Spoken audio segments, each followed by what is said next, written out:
para undangan jemaah sholat maghrib dan sholat isya. Alhamdulillah kita dapat berkumpul di masjid yang berbahagia ini dalam rangka kita mengadakan pengajian STM yang pertama. Adapun kelanjutan untuk pengajian kita ini, insya Allah akan kita adakan setiap bulan sekali.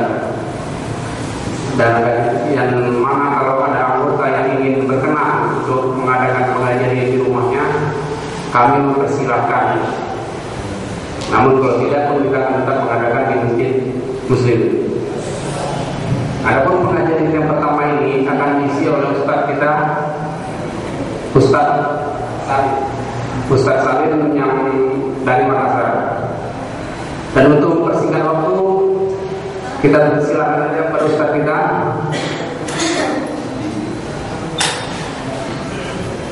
Agar kita lebih cepat lagi kan. Pada Ustaz yang bersilakan selamat. Assalamualaikum warahmatullahi wabarakatuh.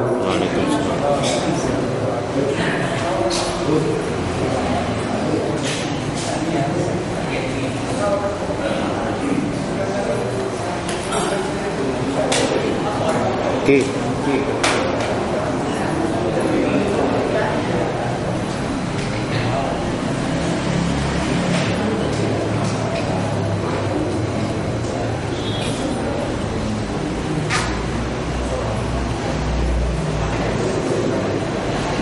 Bismillahirrahmanirrahim.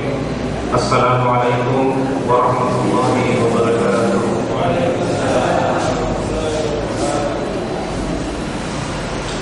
Innal hamdalillah nahmaduhu wa nasta'inuhu wa nastaghfiruh wa na'udzu billahi min shururi anfusina wa sayyiati a'malina. Man yahdihillahu fala mudilla lahu wa man yudlil fala hadiya lahu. Wa asyhadu an la ilaha illallah wahdahu la syarika lahu wa asyhadu anna Muhammadan abduhu wa rasuluh. Amma ba'd. Bapak-bapak, ibu-ibu, jemaah salat maghrib dan isya yang dimuliakan oleh Allah Subhanahu wa taala,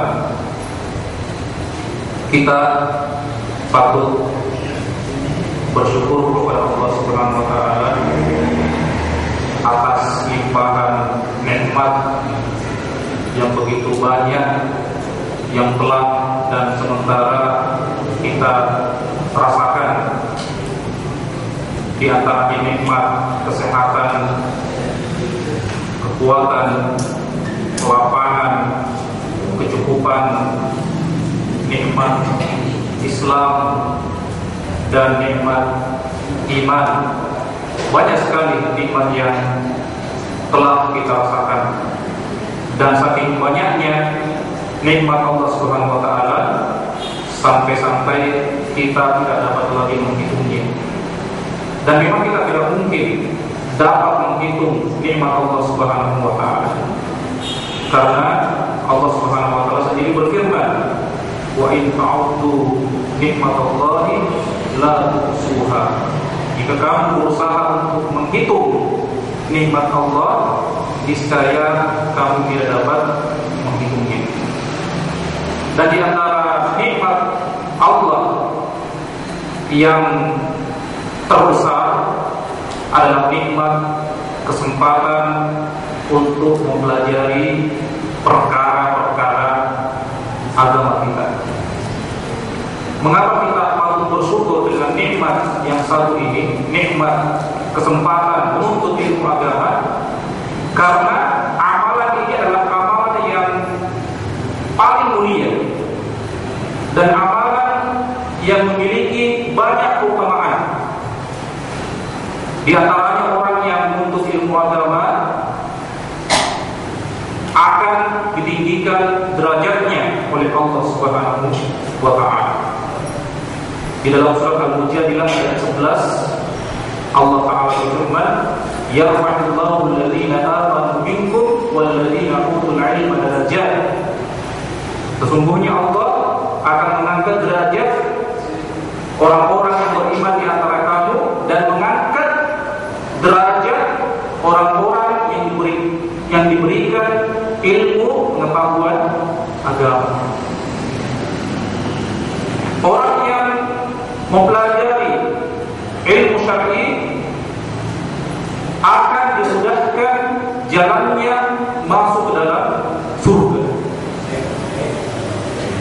dalam hadis yang sahih Rasulullah SAW bersabda, "Man salaka tariqan yaltamisu fihi ilman, sahhalallahu lahu tariqan ilal jannah." Barang siapa yang meniti suatu jalan dalam rangka menuntut ilmu agama, mempelajari perkara-perkara ad-dinnya, maka Allah akan memudahkan jalannya masuk ke surga. Dengan mempelajari ilmu agama, Allah juga akan memberikan kepada kita kebaikan yang banyak. Rasulullah SAW bersabda, "Man yuridillahu bihi khairan yufaqihuhu fid-din." Barang siapa yang dikehendaki oleh Allah kebaikan kepadanya, maka Allah akan memberikan pemahaman yang baik terhadap agamanya. Itu salah satu sebab kita mendapatkan kebaikan dari sisi Allah Subhanahu wa taala adalah Allah akan memberikan taufik kepada kita untuk dapat memahami dengan benar urusan-urusan agama kita. Bahkan kita sekalian, dengan mempelajari ilmu agama, Allah Subhanahu wa taala akan merahmati kita dan menjauhkan diri kita dari laknat-Nya. Di dalam hadis yang diriwayatkan oleh Imam Abu Dawud, Rasulullah SAW bersabda, "Majtama'a qaumun fi baitin min buyutillah yatluna kitaballah wa yatadarasunahu bainahum illa nazalat 'alaihim as-sakinah wa ghashiyatuhum ar-rahmah wa hafathum al-malaikah wa dzakarahumullahu fi man 'indah." Tidaklah satu kaum berkumpul di rumah dari rumah-rumah Allah, seperti kita lakukan sekarang ini, berkumpul di masjid, di antara masjid-masjid Allah. Apa mereka lakukan? Yatluna kitaballahi wa yatadarasunahu bainahum. Mereka membaca kitabullah, yakni Al-Quran, dan mempelajarinya bersama-sama. Illa nazalat alaihim as-sakinah, kecuali akan turun ketenangan kepada mereka. Mereka akan diliputi oleh rahmat. Allah sayang kepada mereka, Allah rahmat kepada mereka. Para malaikat mengelilingi mereka.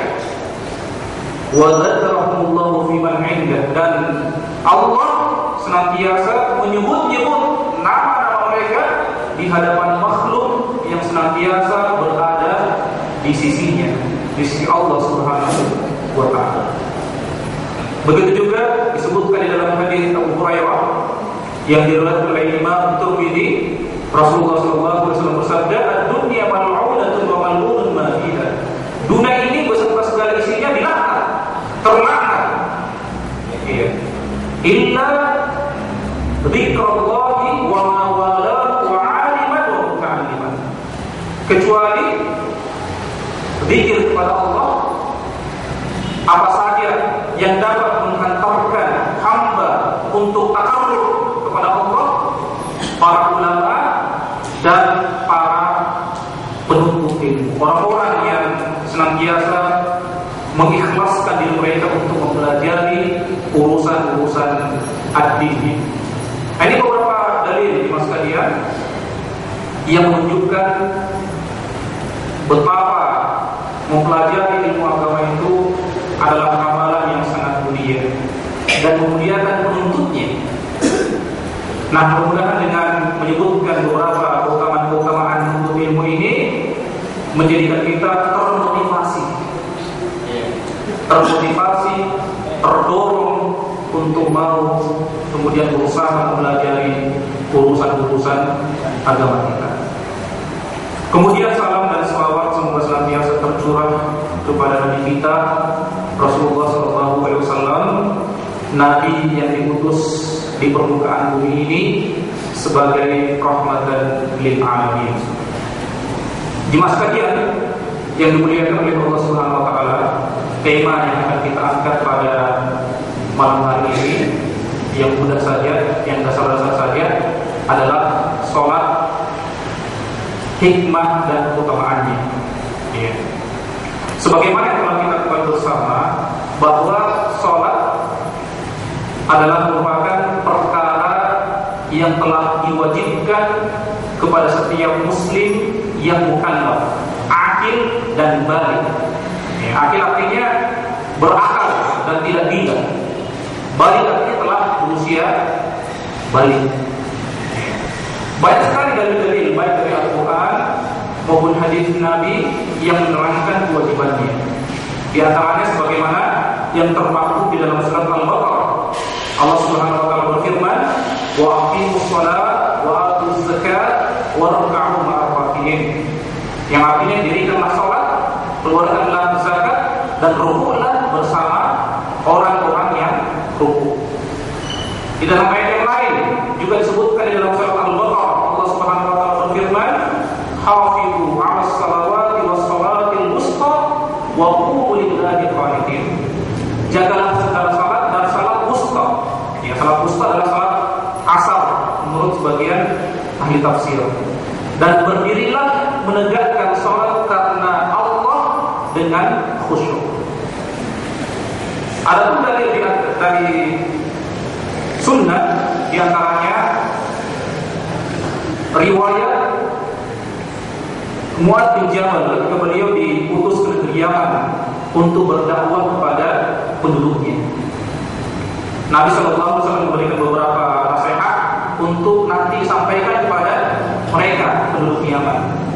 Beliau SAW mengatakan, "Ya Mu'adz, wahai Mu'adz, innaka sata'ti qauman min ahli kitab." Wahai Mu'adz, nanti engkau akan menemui kaum dari ahli kitab. Fa idza ji'tahum fad'uhum ila an yashhadu an la ilaha illallah wa anna Muhammadan Rasulullah. Jika engkau menjumpai mereka, maka ajarlah mereka untuk bersaksi bahwa tidak ada Tuhan yang berhak disembah kecuali Allah dan Muhammad adalah utusannya. Fa in ata'u laka bidzalika fa akhbirhum anna Allah farada qad farada 'alaihim khamsa salawatin fi kulli yawmin wa lailah. Kalau mereka telah mentaati, menerima perkara itu, ya perkara syahadatain, maka beritakanlah kepada mereka, sampaikanlah kepada mereka bahwa Allah telah mewajibkan kepada mereka salat 5 waktu yang dikerjakan sehari dan semalam. Jelaskan dari ini.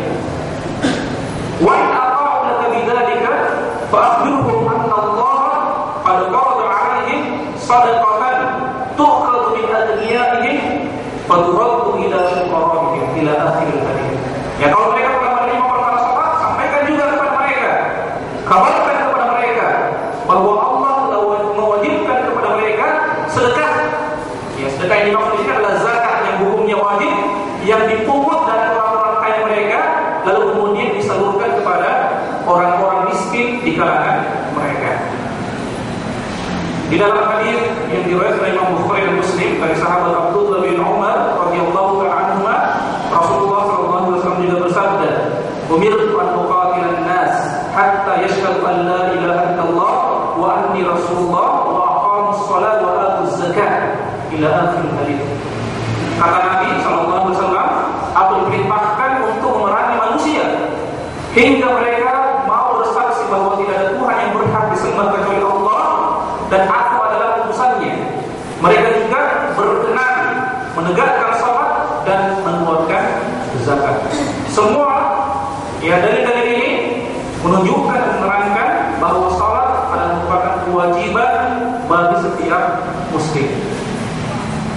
Akan tetapi mas sekalian, fenomena yang kita saksikan sekarang ini, banyak orang yang mengaku dirinya sebagai seorang muslim tetapi tidak sholat.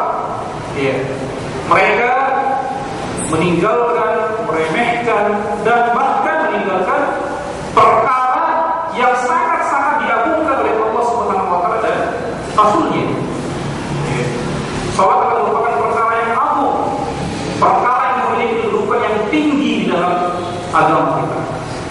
Ya, bayangkan di masa dia Rasulullah SAW di dalam menerima syariat salat ini sampai diundang ke langit oleh Allah Subhanahu wa taala di dalam peristiwa yang masyhur, dalam peristiwa apa sekalian, ibu sekalian, Isra dan Mi'raj. Ya, salat adalah perkara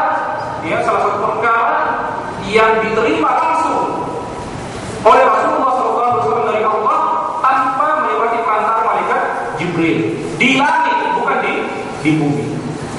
Iya. Sampai-sampai ketika Allah Subhanahu wa taala mensyariatkan pada awalnya 50 waktu, iya. Rasulullah SAW meminta keringanan. Ya, sampai-sampai disebut di dalam riwayat, ya, beliau sallallahu alaihi wasallam mendatangi Nabi siapa? Nabi Musa alaihissalam. Ya, untuk meminta pendapat beliau. Ya. Dan akhirnya, ya, berapa kali Rasulullah sallallahu alaihi wasallam mendatangi Allah meminta keringanan, diputuskannya lah, ya, 5 waktu sholat yang kita kerjakan sehari dan semalam. Makanya sungguh keterlaluan sebenarnya kalau ada di antara hamba yang mengaku dirinya muslim kemudian meremehkan perkara ini, perkara yang sangat diagungkan oleh Allah Subhanahu wa taala dan Rasul. Padahal sekalian ancaman bagi mereka yang meninggalkan salat sangat besar. Yang pertama, Allah Subhanahu wa taala mengancam mereka dengan kebinasaan, dengan kecelakaan. Di dalam surat Al-Ma'un, Allah Subhanahu wa taala berfirman, "Fawailul lil musallin alladzina hum 'an shalatihim sahun." Celakalah, kata Allah, binasalah bagi orang-orang yang mengerjakan salat. Ya, coba perhatikan ayat yang mulia ini. Allah Subhanahu wa taala berbicara kepada orang-orang yang sebenarnya telah mengerjakan ibadah salat. Ya, siapa mereka? Kemudian dijelaskan di dalam ayat setelahnya. Ya, mereka adalah orang-orang yang lalai di dalam memperhatikannya. Iya.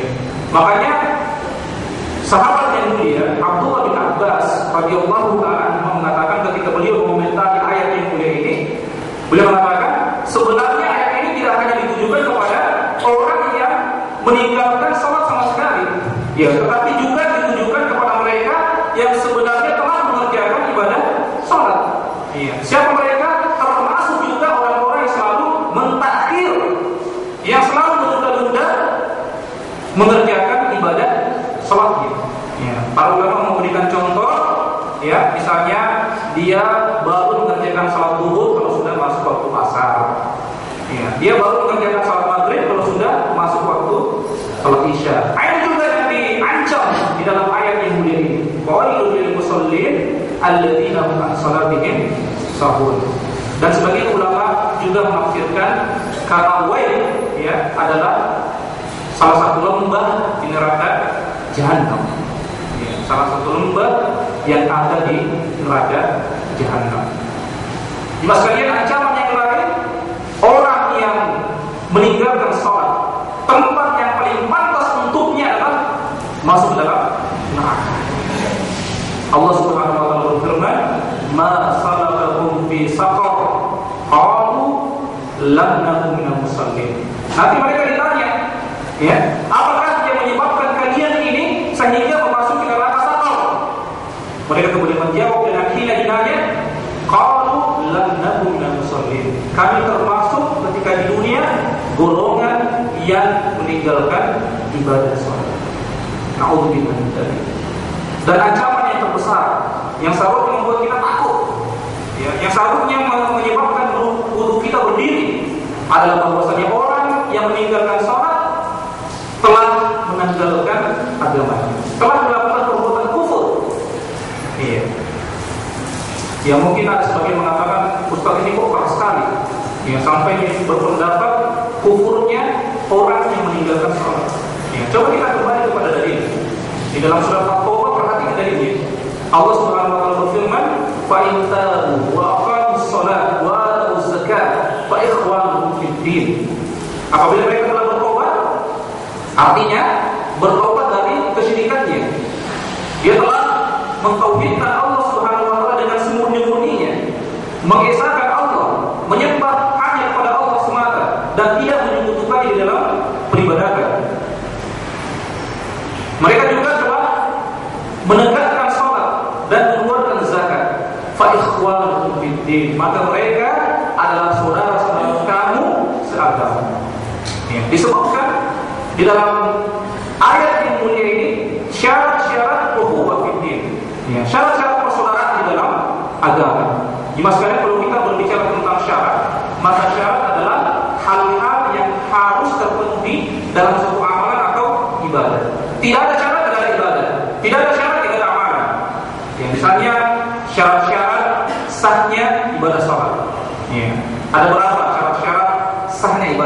salat.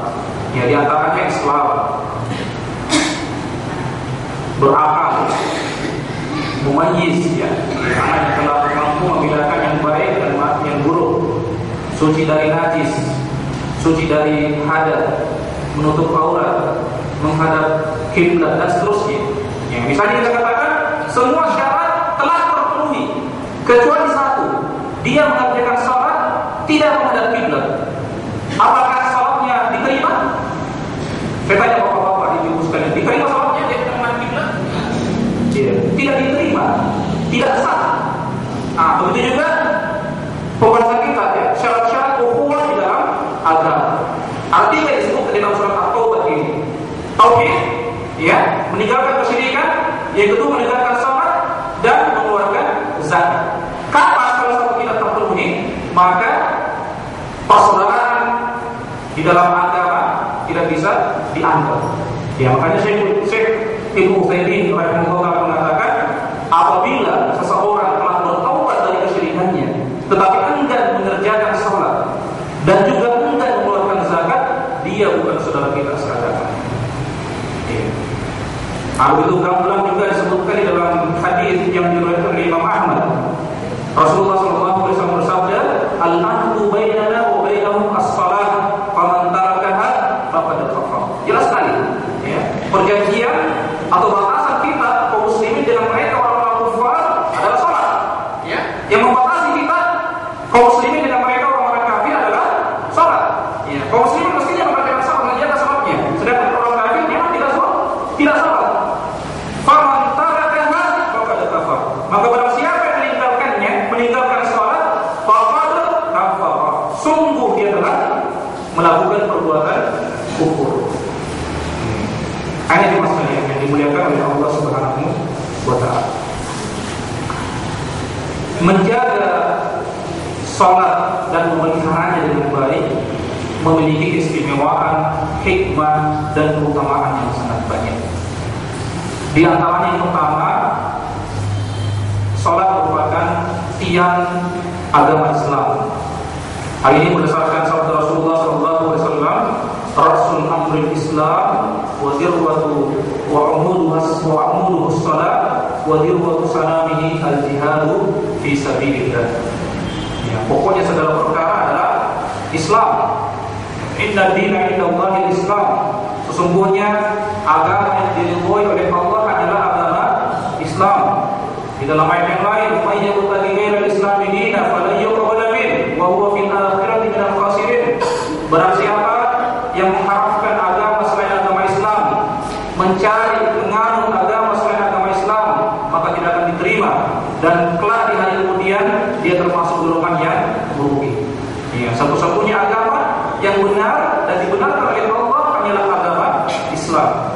Maka sangat salah terus sebagian mengatakan agama Islam sama dengan agama yang lain. Tidak benar, agama Islam tidak sama dengan agama yang lain. Wa umuduhu shalah, dan tiangnya adalah salat. Wa dirwatu sanamiha al-jihadu fi sabilillah. Sedangkan puncaknya, atapnya adalah berjuang di jalan Allah Subhanahu wa taala. Jemaah sekalian, kalau Islam ini agama kita diibaratkan sebagai suatu bangunan, maka salat adalah tiang penyangganya atau pondasinya. Ya, makanya disebut dalam hadis yang lain, Rasulullah bersabda, "Buniyal Islamu ala khamsin." Islam itu dibangun di atas 5 rukun, ya, yang kita kenal dengan rukun Islam. Syahadatain, iqamus shalah, itaquz zakat, wa shaum Ramadan, wa hajjul bait, wa istita'a ilaihi sabila. Ya, dan di antara pondasi adalah salat, ya, mengerjakan salat 5 waktu. Ya, pondasi-pondasinya di antaranya adalah salat 5 waktu. Dindingnya adalah syariat-syariat yang lain. Ya, sedangkan atapnya adalah jihad di jalan Allah Subhanahu wa taala. Ya, sebagaimana yang kita ketahui, ya, suatu bangunan rumah yang layak untuk dihuni adalah ketika pondasi, dinding dan atap itu ada. Ya, jadi semuanya adalah satu kesatuan yang tidak bisa dipisah-pisahkan, ya kan? Ya, kalau rumah tidak ada pondasi tidak bisa. Ya, ada pondasi tetapi tidak ada dinding, tidak ada pintu, tidak ada jendela, tidak bisa juga. Ya, pondasinya bagus, kokoh, dindingnya juga bagus, tapi tidak ada Nah, begitu juga syariat Islam, ya, begitu juga agama Islam, ya. Fondasi syariat apa yang dalam jihad fisabilillah adalah merupakan satu kesatuan yang tidak boleh dipisah-pisahkan. Ya. Makanya sekalian kita harus masuk dalam Islam secara menyeluruh. Ya, udkhulu fi silmi kafah. Ya, masuklah kita ke dalam Islam secara menyeluruh. Ya, jangan kita mau mengambil sebagian syariat lalu kemudian mengabaikan syariat yang lain. Yang mudah-mudahan kita ambil, kita laksanakan, yang susah-susah tidak mau kita ambil. Ya, salat kita kerjakan, ya, puasa kita kerjakan. Tapi berinfak, mengeluarkan zakat tidak mau. Nah, ini tidak bisa. Ya, begitu juga perempuan, ya. Ya, salat mau dikerjakan. Tetapi pakai jilbab menutup aurat secara sempurna masih berpikir-pikir. Ada. Ini tak menggambarkan ayat udkhul fi silmika kafah. Jadi tiangnya agama Islam adalah sholat. Ya, makanya baik tidaknya keislaman seorang hamba tergantung dengan sholatnya. Kalau sholatnya baik, insya Allah Islamnya juga baik. Tetapi kalau sholatnya tidak beres, tidak becus, maka keislamannya kemudian dipertanyakan. Ya, makanya pernyataan ini klop dengan riwayat yang lain dari hadis Nabi. Beliau mengatakan, ya, perkara yang pertama kali dihisab kelak di hari kemudian adalah sholat. Kalau sholatnya baik, maka seluruh amalannya juga itu baik, akan diperhitungkan, akan dihisab. Tetapi kalau sholatnya tidak beres, apalagi tidak sholat, maka amalan-amalan soleh yang lainnya tidak akan diperhatikan lagi oleh Allah Subhanahu wa Ta'ala. Keutamaan yang kedua ini mas kalian, sampai jam berapa bisa? Keutamaan kurang, ya? Iya, baik. Salat adalah merupakan momen di masa kalian, waktu dan tempat kita bermunajat atau berdialog dengan Rabb kita Allah Subhanahu wa Ta'ala. Di dalam hadis Rasulullah SAW bersabda, "Idza shalla ahadukum fa innahu yunaji rabbah." Jika salah seorang di antara kalian tengah mengerjakan salat, sesungguhnya dia tengah berdialog. Iya, mukalamah dengan Allah Subhanahu wa Ta'ala. Ya, makanya disebutkan di dalam hadis qudsi, ya, Allah Subhanahu wa Ta'ala berfirman, ya, Rasulullah SAW bersabda, Allah Subhanahu wa Ta'ala berfirman. Ya, demikian salah satu lafaz hadis qudsi. Ya, jadi perlu kita bedakan mana hadis nabawi, mana hadis qudsi, ya, mana Al-Qur'an. Ya. Allah Subhanahu wa Ta'ala berfirman, "Qasamtus sholata baini wa baina 'abdi nisfain." Aku membagi as-shalat. As-shalat yang dimaksud di sini adalah surat Al-Fatihah. Ya, karena memang surat Al-Fatihah memiliki beberapa nama. Ya, di antaranya adalah as-shalatu. Ya. Saya membagi salat Al-Fatihah, yakni antara aku dengan hambaku menjadi dua bagian. Wa li mas'al, dan bagi hambaku apa yang diminta. Fa idza qala, jika hamba membaca alhamdulillahirabbil alamin, ya, perlu saya terjemahkan surat Al-Fatihah? Tidak perlu, ya? Tidak apa-apa. Alhamdulillahirabbil alamin, segala puji bagi Allah, Rabb sekalian alam. Maka Allah Subhanahu wa Ta'ala menjawab, "Hamadani 'abdi." Hambaku senantiasa memujiku. Terjadi dialog, ya, terjadi dialog mukalamah. Ya, fa idza qala Ar-Rahmanir Rahim, yang Maha Pengasih lagi Maha Penyayang. Qal asna 'alaihi 'abdi. Allah Subhanahu wa Ta'ala berfirman kepada hamba tersebut sebagai jawaban apa yang diucapkannya. Sesungguhnya hambaku senantiasa menyanjungku. Idza qala, jika hambaku berkata, Maliki yaumiddin, yang melajari atau yang menguasai hari pembalasan. Qal, maka Allah berfirman lagi, Majjadani 'abdi, hambaku senantiasa mengagung-agungkanku, hambaku senantiasa memuliakanku. Wa man yakun fawwada ilayya 'abdi, dan kadang Allah juga berfirman, hambaku menyerahkan segala urusannya kepadaku. Jika hamba berkata, iyyaka na'budu wa iyyaka nasta'in, hanya kepadamu-lah kami menyembah dan hanya kepadamu pula kami mohon pertolongan. Maka Allah berfirman, hadza baini wa baina 'abdi wa li 'abdi mas'al. Ini adalah batasan antara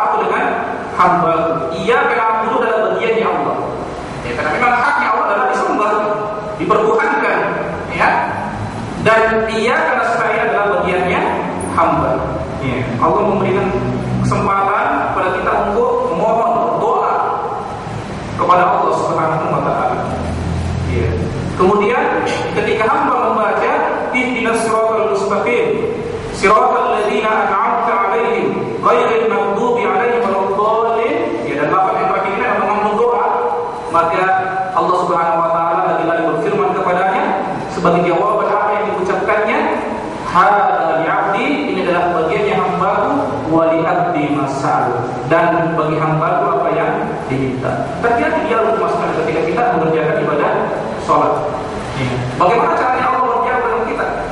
Iya, wallahu a'lam, hanya Allah Subhanahu wa taala mengetahuinya. Ya, tetapi kita yakin Allah Subhanahu wa taala Maha kuasa atas segala sesuatu. Ya. Keutamaan yang lain mas sekalian, salat merupakan kafarah, penghapus dosa. Ya. Penghapus dosa dan kesalahan. Ya. Jadi perlu kita ketahui di masa sekalian bahwa bukan hanya taubat dan istighfar yang bisa menghapus dosa kita. Ya. Taubat, istighfar jelaskan tujuannya, ya kita bertobat kepada Allah, kita beristighfar memohon ampun kepada Allah agar Allah Subhanahu wa taala berkenan menghapus dosa dan kesalahan kita. Ya. Tetapi ternyata amal-amal soleh juga bisa menghapus dosa dan kesalahan. Iya. Misalnya keutamaan puasa. Ya, di dalam hadis yang masyhur yang sering kita dengarkan di bulan suci Ramadan, man shoma Ramadan imanan wa ihtisaban ghufira lahu ma taqaddama min dhanbihi. Barang siapa yang berpuasa di bulan Ramadan karena iman dan penuh harap, ya, akan pahala dari Allah semata, ghufira lahu ma taqaddama min dhanbihi. Maka dosa-dosanya di masa lalu akan diampuni. Keutamaan bersedekah. Rasulullah SAW bersabda, al-ma'u as-sadaqatu tudfi'ul khati'ah kama yudfi'ul ma'u an-nar. Semuanya sedekah itu dapat menghapus kesalahan sebagaimana air dapat memadamkan api. Nah, begitu juga salat, ya.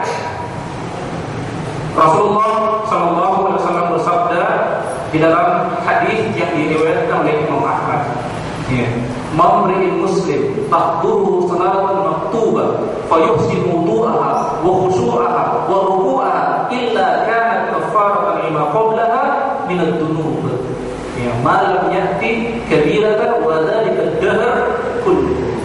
Yang artinya tidaklah seorang muslim apabila telah tiba waktu salat dia bersegera memperbaiki wudunya, khusyuknya, rukuknya, gerakan-gerakan salatnya dia berusaha khusyuk di dalamnya, kecuali salatnya itu akan menjadi kafarah, penghapus dosa dan kesalahan. Ya.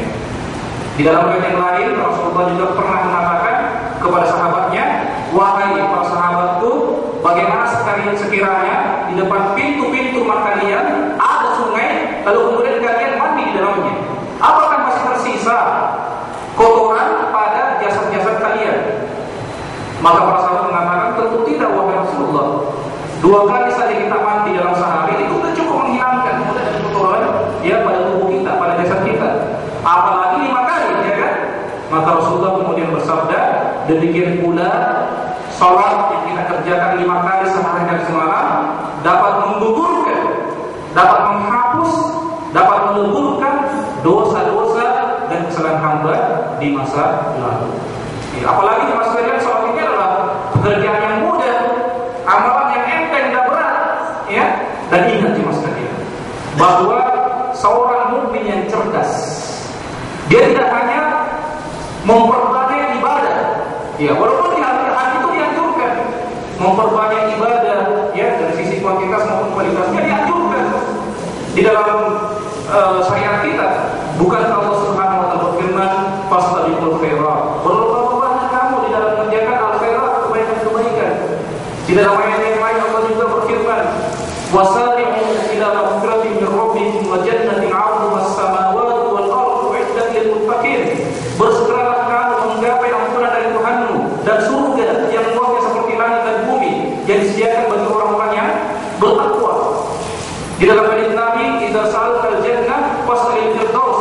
Jika kamu minta surga, maka minta surga firdaus. Ini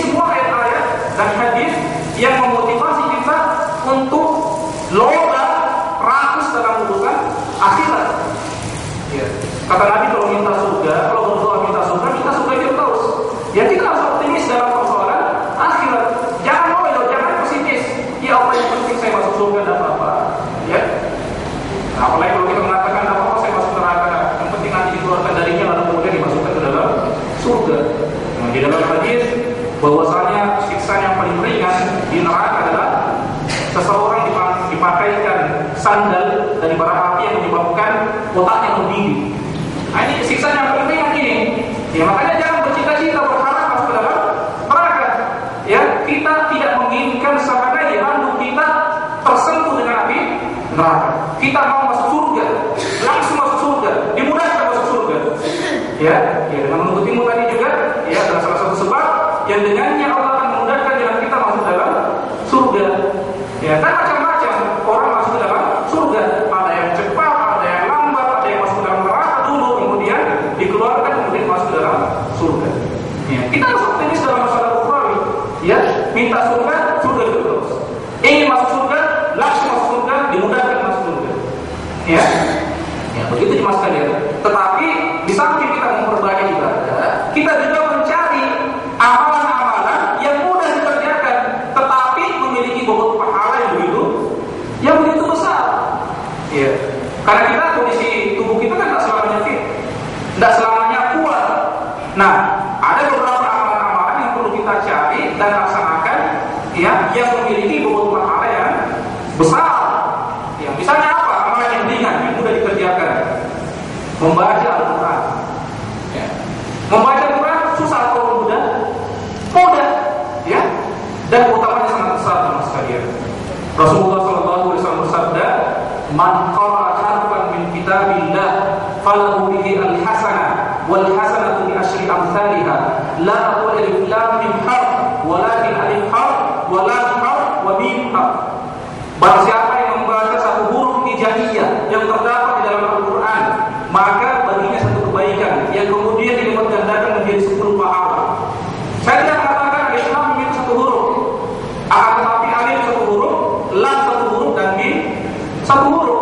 Ya, jadi sebenarnya kita membaca 3 huruf Al-Quran, ya kita sudah mendapatkan 30 pahala. Baca basmalah, Bismillahirrahmanirrahim, yang terdiri dari 15 huruf, kali 10, 150 pahala. Bayangkan kalau kita baca satu halaman Al-Quran, satu juz Al-Quran, satu Al-Quran 30 juz. Dengan amalan yang mudah membaca Al-Quran, kita mendapatkan pahala yang begitu banyak. Ya. Begitu juga berzikir. Mudah sekali berzikir, ya. Ya. Laki-laki, perempuan, kaya, miskin, dalam keadaan sehat, dalam keadaan sakit, kita bisa berzikir kepada Allah Subhanahu wa Ta'ala. Ya. Di dalam hadis Rasulullah SAW bersabda, "Subhanallah walhamdulillah tamla'ani wa tamla' ma baina as-sama'i wal ardh." Ya, ucapan subhanallah dan alhamdulillah keutamaannya dapat memenuhi ruang antara langit dan bumi. Ya. Di dalam hadis yang lain Rasulullah juga bersabda, "Kalimatan habibatani lir rahman, khafifatani 'inda al-lisan, thaqilatani fil mizan, subhanallah wa bihamdi, subhanallahil azim." Atau kama qala Rasulullah sallallahu alaihi wasallam. Dua kalimat yang paling dicintai oleh Allah, oleh Ar-Rahman yang Maha Pengasih. Ringan diucapkan, mudah dilisankan, tetapi berat timbangannya, yaitu kalimat subhanallahi wa bihamdi, subhanallahil azim. Ya, begitu juga salat yang mudah sekali dikerjakan. Apa susahnya? Ya, apalagi Allah Subhanahu wa Ta'ala memberikan rukhsah, keringanan bagi orang-orang yang susah mengerjakan ibadah salat. Ya, kalau kita tidak bisa berdiri, duduk. Kalau tidak bisa duduk, berbaring dan seterusnya. Ya, kalau kita sakit, ya Allah Subhanahu wa Ta'ala bisa memberikan kita pilihan. Ya, bisa dengan cara tadi, kalau tidak bisa berdiri, duduk. Kalau tidak bisa duduk, berbaring. Ya, kalau kita bisa mengerjakan salat pada waktunya, bisa dijamak, ya, dikumpulkan 2 salat dalam satu waktu. Bagi musafir yang bisa mengkasar salatnya, menyingkat salat 4 rakaat menjadi 2 rakaat. Apa susahnya di dalam agama kita? Tidak ada. Ya, ya, Allah Subhanahu wa Ta'ala memudahkan urusan-urusan agama kita untuk dilaksanakan. Ya. Baik. Kemudian keutamaan yang lain, lagi, kita percepat. Bahwasanya salat yang kita kerjakan dapat mencegah diri hamba dari perbuatan keji dan perbuatan munkar. Ya, di dalam ayat yang sering kita dengarkan, Allah Subhanahu wa taala berfirman, "Wa aqimis shalah, innas sholata tanha 'anil fahsya'i wal munkar." Jagalah salat, sesungguhnya salat itu dapat mencegah diri hamba dari perbuatan keji dan perbuatan munkar. Ya. Salat, jemaah sekalian, apabila dikerjakan dengan niat yang ikhlas, mengharapkan ridho Allah semata, dan dikerjakan sesuai dengan petunjuk dan ajaran Rasulullah SAW, sebagaimana wasiat beliau, "Sallu kama ra'aitumuni usalli." Salatlah kalian wahai umatku sebagaimana aku ini mengerjakan ibadah salat. Maka insyaallah salat yang kita kerjakan dengan memperhatikan dua hal tadi akan mencegah kita dari perbuatan keji dan perbuatan munkar. Dan yang terakhir, mas sekalian, bahwasanya orang-orang yang senantiasa menjaga salatnya dengan baik, maka Allah Subhanahu wa taala menjamin baginya masuk dalam surga yang tertinggi. Surga yang seharusnya menjadi cita-cita bagi setiap mukmin dan muslim, yaitu surga Firdaus. Ketika Allah Subhanahu wa taala menyebutkan beberapa karakteristik atau sifat-sifat orang-orang yang beriman, di antara yang Allah Subhanahu wa taala sebutkan, qad aflahal mu'minun, sungguh telah beruntung orang-orang mukmin. Ya, kemudian di dalam beberapa ayat selanjutnya, kalau tidak salah ayat 11, Allah kemudian berfirman, walladzina hum 'ala salawatihim hafizun. Orang-orang beriman itu adalah mereka yang senantiasa menjaga salatnya dengan baik. Ulaika humul warithun, maka mereka akan mewarisi. Alladzina yarithuna al-firdaus hum fiha khalidun. Mereka akan mewarisi surga Firdaus, sedangkan mereka akan kekal selama-lamanya di dalamnya. Saya kira itulah yang sempat kami sampaikan. Mudah-mudahan materi yang singkat ini memberikan faedah atau manfaat yang sangat besar kepada kita semua. Seharusnya kita memang menjaga perkara ini dan mengingatkan kepada saudara-saudara kita, kepada kerabat kita, tetangga kita, umat ini, ya, akan pentingnya perkara salat lima waktu ini. Saya kira demikian. Subhanallahumma wa bihamdik, asyhadu an la ilaha illa anta, astaghfiruka wa atubu ilaik. Wa sallallahu ala nabiyyina Muhammad wa ala alihi wa sahbihi ajma'in. Wa akhiru da'wana alhamdulillahi rabbil alamin. Wassalamu